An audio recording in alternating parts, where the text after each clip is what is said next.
What it is, Big Boss, K-Po, Talk Boxing. If I get in my soliloquy, them tough times don't last. Good people do.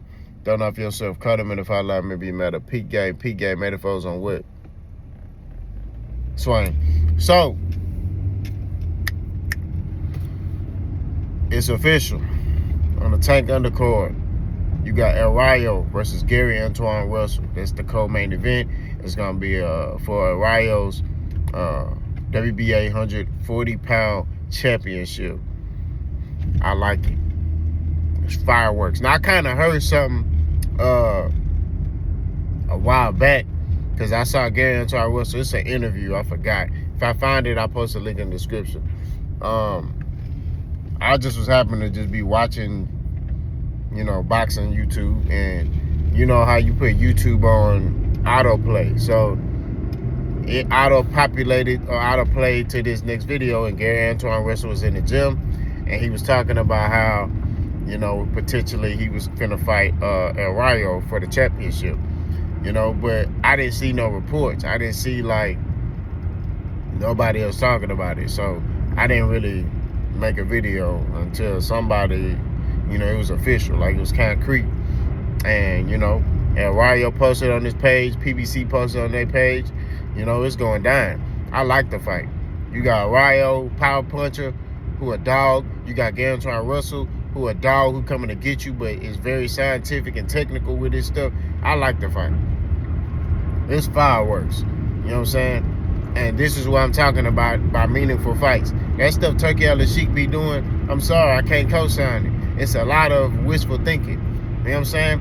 And then he making a lot of pointless fights. He talking about over here, we get stuff done. No, you don't. What you getting done? Because right now I hear a lot of talking. Let me tell you something. Boxing shouldn't be about a lot of talking. Okay? It shouldn't be about, we plan on making this fight. We plan on making this fight. We plan on making this fight. No, boxing should be about negotiating silence and then boom, hit the fans over their head with this fight made. That's what it is. Now, granted, if it's too kind of like how Errol Spence and Terence Crawford was, like a fight of that magnitude, yeah, it's gonna get out. But you see how it just it just popped up, bang, fight made. We gave y'all what y'all wanted. You know what I'm saying? That's how it should be. It shouldn't be negotiated in public. Hey, if you beat this dude, you fight this dude. No. Like PBC did a little something like that at the welterweight class, where when they had Danny Garcia, they had Ugas, they had Pacquiao, they had Errol Spence, they had Keith Thurman. You know what I mean? They had majority of the top welterweights. So they kind of did like a little round robin to where they always fighting each other. You know what I mean? Top Rank did that when they had a lot of the 135-pound champions. They kind of did like a round robin at 135. You know what I'm saying? So, but it was done quietly. You see what I'm saying? It wasn't done in the open. Like, oh, hey, you're going to fight this person going to fight that person. It wasn't done like that. You feel what I'm saying? So, I want people to understand the difference between PBC and everybody else. I know everybody wants PBC to go out of business. PBC ain't got no money, this, that, and the third. And why PBC ain't saying nothing? Because they don't need to say nothing. What do they need to do? They keep putting out fire cards. You know what I'm saying? They did like, 2-3 cards minimum, and they grossed over. Their return of interest for those fights was pretty good. They got their return of interest back for these fights. Turkey Al-Sheikh not getting his return of interest back on his fights. He not. He was in the red. That Terence Crawford card he put together in August, red. He lost money. That Anthony Joshua lost money. He losing money. But he cool with it. Because I guess he got an unlimited supply of money. So he just giving the fighter, he just paying them, giving the fighters what they want, right? He's saying he giving the fans what they want, but obviously he ain't giving the fans what they want because fans ain't watching the fights. That's what's funny. It's like, oh, we giving the fans what they want. They not watching the fights, bro. Because if they watching the fights, you wouldn't be in the red. When it comes to your fight, you be getting your ROI, return of interest. You feel what I'm saying? So I'm not trying to hear that stuff, bro. This stuff about PBC and, and all this, it's crazy.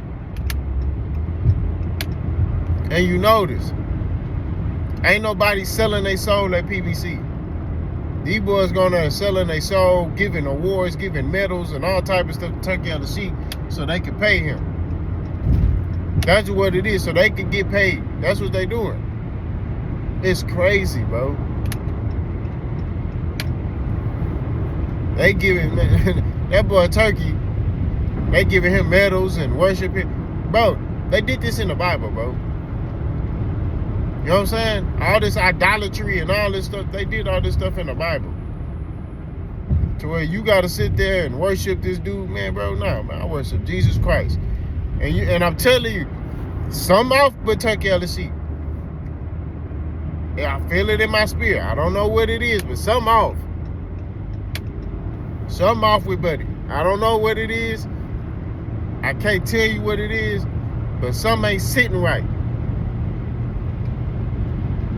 But you look at PBC, no drama, no issues. You know what I mean? They doing their thug this. They make fights, and they make meaningful fights. They don't make pointless fights. They not finna make Chris Eubank Jr. fight a welterweight and Conor Benn. They not doing that, bro. And trying to announce it like, oh, this is a big fight.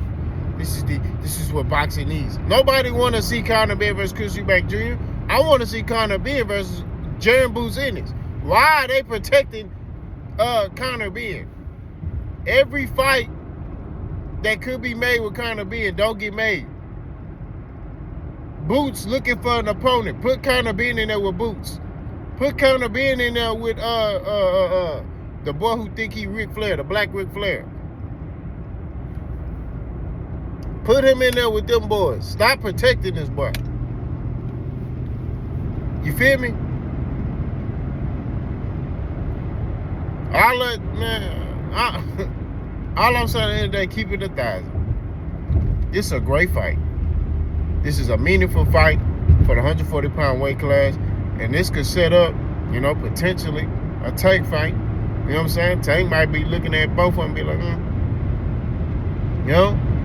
Nah, Tank is kind of like a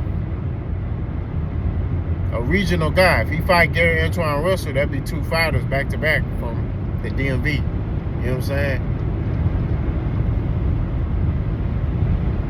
So it's like from like the Maryland, Washington, all that region. You feel what I'm saying? So I don't know, we'll see. I mean, it could set up, a potential Tank fight if Tank can't get a Shakur in the ring. If Tank can't get, a Lomachenko in the ring. You know what I'm saying? So, and I'm hearing, that Lomachenko basically is finna retire. And if they do, Muratalla will be the IBF champion, because I think he's the mandatory for Lomachenko's belt. I think they're going to get a belt to Muratalla or something like that. That's what I'm hearing. That's what I read on the article. I don't know how true that is. I got to do a little bit more research. But, Tank can fight Muratalla in the unification. You know what I'm saying? Muratalla, he making some noise. You know what I'm saying? But if I'm Tank, if I would look to get Kean Davis next. Pause. Kean Davis beat Bantu, I'll try to make that fight happen. You know what I'm saying? Because you're going to get your return of interest. That boy going to talk. He's going to do all that talking and all that. He young. He motivated. That's what I would do if I was Tank. But it's not about Tank. This is about Arroyo. So if Arroyo beats Gary Antuanne Russell, and I would like to see him in there with another big name. You know what I'm saying? Like, you know, like a Teofimo, like a Ryan Garcia. The only problem is those guys are bowing down to Turkey LSU. So it's gonna be kind of hard to get those guys in the ring, you know. So we shall see. I mean, Arroyo might do the same thing. He just fought on a card, a Turkey LSU card, so he might go do the same thing. You know what I'm saying? Like, it is what it is. But I think, me personally, you know, sky's the limit for Arroyo and Gary Antuanne Russell. You know what I'm saying? I think Arroyo's a little bit more proven than Gary Antuanne Russell. Not gonna lie to you.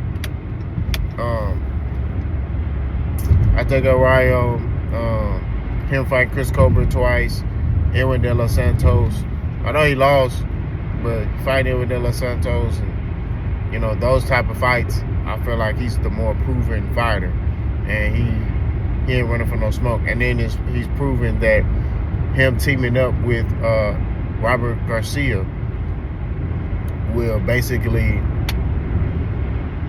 you know, has basically been a match made in heaven, because, you know, how he boxed Eastside People Cruz was phenomenal. I thought he was going to come in there and try to slug it out, and he came in with an excellent game plan and boxed a beautiful fight. Stay disciplined, stay focused, stay locked in, and, you know, he got caught a couple of times, but he stayed the course. So, you know, shout out to Arroyo, shout out to Gary Antuanne Russell. This is a big fight, and PBC does it again. Y'all let me know what y'all think. Let's go.